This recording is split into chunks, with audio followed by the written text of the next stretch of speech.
प्रिय विद्यार्थियों, मैं doctor S N. Rajpurohit, associate professor political science, MLB government college Nokha. आज हम बीए पार्ट प्रथम के लिए राजनीति विज्ञान विषय में प्रथम प्रश्न पत्र राजनीति विज्ञान के मूल आधार में सेकंड यूनिट में, जैसा कि हम निरंतर ऑनलाइन लेसन आपके लिए उपलब्ध करवा रहे हैं, इसी क्रम में आज हम संप्रभुता की परिभाषा और उसके मुख्य लक्षणों पर प्रकाश डालेंगे। विद्यार्थियों, जनसंख्या, निश्चित भूभाग, सरकार और संप्रभुता राज्य के प्रमुख तत्व है। राज्य के इन तत्वों में संप्रभुता सबसे अधिक महत्वपूर्ण तत्व है। संप्रभुता के आधार पर ही राज्य को अन्य समुदायों से अलग किया गया जाता है। राज्य के लिए संप्रभुता प्राणवायु के समान है। जिस प्रकार व्यक्ति के प्राणों का उसके लिए महत्व है, वही महत्व राज्य के लिए संप्रभुता का है। संप्रभुता के कारण ही राज्य देश के भीतर सर्वोपरि होता है, विदेशी हस्तक्षेप से स्वतंत्र होता है, जिसमें अधीनता सभी व्यक्ति और व्यक्ति समूह स्वीकार करते हैं। इस सत्ता को संप्रभुता का नाम दिया जाता है।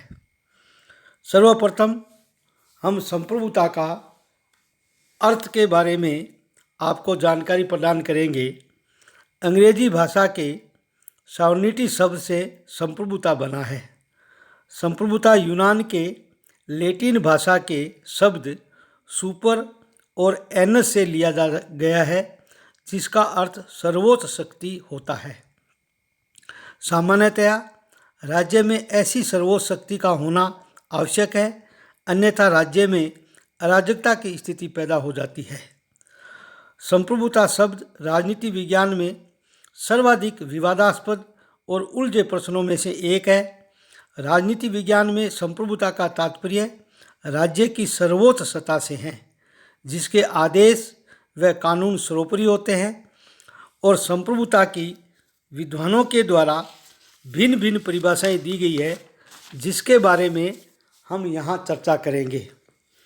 सर्वप्रथम बोना ने संप्रभुता की परिभाषा देते हुए कहा है कि संप्रभुता नागरिकों तथा प्रजा के ऊपर वह उच्चतम शक्ति है जिस पर कोई वैधानिक नियंत्रण नहीं होता है। विलोबी के अनुसार संप्रभुता राज्य की सर्वोत्तम इच्छा शक्ति होती है। प्रोफेसर लास्की के अनुसार संप्रभुता के द्वारा राज्य अपने क्षेत्र में स्थित सभी व्यक्तियों तथा व्यक्ति समुदाय को आदेश प्राप्त करता है। वह आदेश देता है, आदेश प्राप्त नहीं करता है। संप्रभुता संबंधी परिभाषाओं का सार यही है कि यह एक निश्चित भूभाग में राज्य की सर्वोच्च शक्ति होती है, परंतु संप्रभुता की यह परिभाषा एक पक्षीय है, क्योंकि इन परिभाषाओं में आंतरिक संप्रभुता की विवेचना होती है, परंतु बाह्य दृष्टि से संप्रभुता का उल्लेख नहीं होता है, जबकि संप्रभुता के दो पक्ष होते हैं। प्रथम आंतरिक संप्रभुता और दूसरा बाह्य संप्रभुता।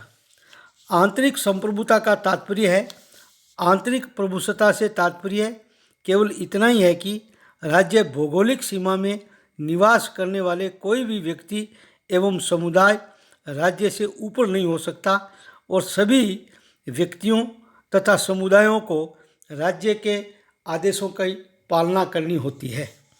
बाह्य संप्रभुता का तात्पर्य यह है कि कोई भी संप्रभु राज्य बाह्य दृष्टि से विदेश नीति के निर्माण में स्वतंत्र होता है और वह किसी बाह्य राज्य के आदेशों के अधीन नहीं है।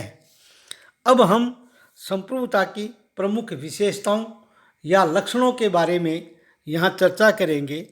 संप्रभुता की सर्वप्रथम विशेषता ये होती है कि वह निरंकुश होती है।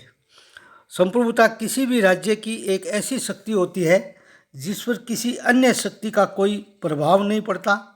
संप्रभुता आंतरिक एवं बाह्य रूप से स्वतंत्र होती है और प्रभुसत्ता पर किसी भी शक्ति का दबाव नहीं होता है।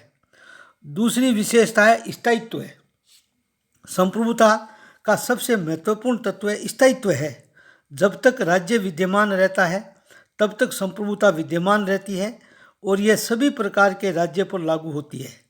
प्राचीन काल में भी राजा की मृत्यु के पश्चात प्रभुत्व नहीं बदला जाता था और वर्तमान में भी सरकारें बदलती है पर संप्रभुता स्थायी रहती है। इसी प्रकार यदि किसी राज्य को दूसरा राज्य जीत लेता है तो भी संप्रभुता का अंत नहीं होता है, क्योंकि विजित क्षेत्र की संप्रभुता विजेता राजा के पास चली जाती है। सर्वव्यापकता। संप्रभुता सर्वव्यापी होती है। राज्य के भूभाग के अंदर नागरिक समुदाय सब उसके अधीन होते हैं। संप्रभुता अपनी इच्छा से किसी को भी मुक्ति दे सकती है, जैसे विदेशी राजदूत इत्यादि को। अधेयता। प्रभुसत्ता को राज्य से अलग नहीं किया जा सकता। जिस प्रकार शरीर से प्राण निकल जाने पर वह निर्जीव हो जाता है, उसी प्रकार यदि राज्य से संप्रभुता को अलग कर दिया गया तो राज्य का अंत हो जाता है। मौलिकता।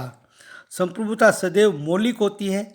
यह किसी व्यक्ति की देन नहीं है, परंतु यदि संप्रभुता देय हो गई है तो देने वाली संस्था सर्वोच्च हो जाएगी। अन्यत्व। संप्रभुता का एक अन्य लक्षण यह है कि यह अन्यत्व है। इसका तात्पर्य यह है कि राज्य में संप्रभुता संपन्न सत्ता एक ही होती है।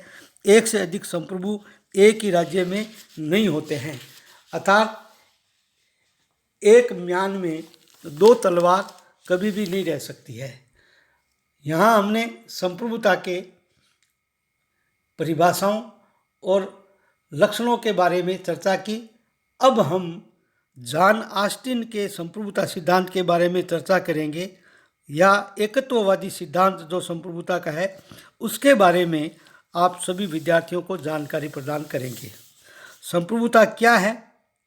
जॉन ऑस्टिन इंग्लैंड के प्रसिद्ध विधि शास्त्री थे और 1832 में उन्होंने अपनी पुस्तक विधि शास्त्र पर व्याख्यान में संप्रभुता के सिद्धांत का प्रतिपादन किया। ऑस्टिन के अनुसार संप्रभुता का तात्पर्य यदि कोई निश्चित उच्च सत्ताधारी अपने ही समान किसी उच्च सत्ताधारी की आज्ञा पालन का अभ्यस्त नहीं है, किसी भी समाज के बहुसंख्यक सदस्यों के आदतन आज्ञा पालन प्राप्त करता है, तो वह निश्चित उच्च सत्ताधारी उस समाज में संप्रभु होता है। ऑस्टिन के संप्रभुता सिद्धांत का विश्लेषण। ऑस्टिन ने सर्वप्रथम एकलवादी सिद्धांत का समर्थन किया है और उसने ये कहा है कि संप्रभु कोई एक निश्चित व्यक्ति होना चाहिए। ऑस्टिन के अनुसार संप्रभु कोई एक व्यक्ति विशेष ही होना चाहिए। संप्रभु ऐसा होना चाहिए जो स्पष्ट तथा दिखाई दे, जिसे लोग स्वीकार कर सकें। इसके अतिरिक्त संप्रभु कोई देव अथवा ईश्वर नहीं होना चाहिए। संप्रभु सर्वोपरि होता है। ऑस्टिन के अनुसार संप्रभुता सदैव ही सर्वोपरि सर्वशक्तिमान होनी चाहिए। संप्रभु अन्य सत्ता के अधीन नहीं होता है, उस पर कानूनी बंदिशें नहीं होती है। कोई उच्च सत्ताधारी जो जबरदस्ती से अपनी आज्ञा का पालन भी नहीं करवा सकता है। संप्रभु के आदेशों का पालन का स्थायित्व है। ऑस्टिन के अनुसार संप्रभु समाज के बड़े भाग से स्थायित्व के आधार पर अपनी आज्ञा पालन करवाता है। यदि कोई सर्वोच्च सत्ताधारी अस्थायी तौर से लोगों से आज्ञा पालन करवाता है तो वह संप्रभु नहीं हो सकता है। संप्रभु के आदेश ही कानून है। ऑस्टिन के अनुसार उच्च सत्ता द्वारा निम्न सत्ता को दिया गया आदेश ही कानून है और संप्रभु की अनुमति के बिना कोई कानून नहीं बनता है। प्रभु सत्ता के आदेशों की अवहेलना करने वाला दंड का भागी होता है। इस प्रकार ऑस्टिन ये कहते हैं कि संप्रभुता एक निश्चित व्यक्ति या व्यक्ति समूह में ही होनी चाहिए। संप्रभुता सर्वोच्च होती है, वह किसी अन्य व्यक्ति या संप्रभु के आदेशों का पालन करने का अभ्यस्त नहीं होती है और संप्रभु के आदेश ही कानून है। कानून की परिभाषा देते हुए उसने ये कहा है कि संप्रभु के आदेश ही कानून होते हैं और ये ईश्वरीय आदेश इत्यादि का पालन नहीं करता है। अब हम ऑस्टिन के संप्रभुता सिद्धांत की आलोचना की।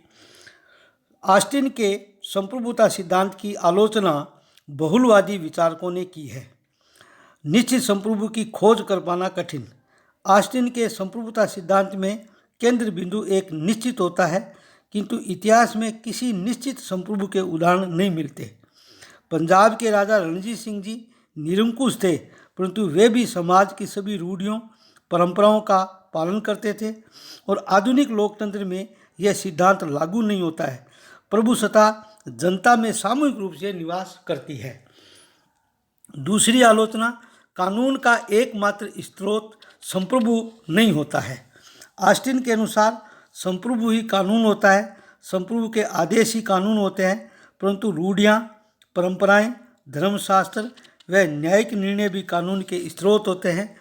और ब्रिटेन में ज़्यादातर कानून परंपराओं और अभिसमयों पर ही आधारित है। संप्रभुता निरंकुश या असीमित नहीं होती है।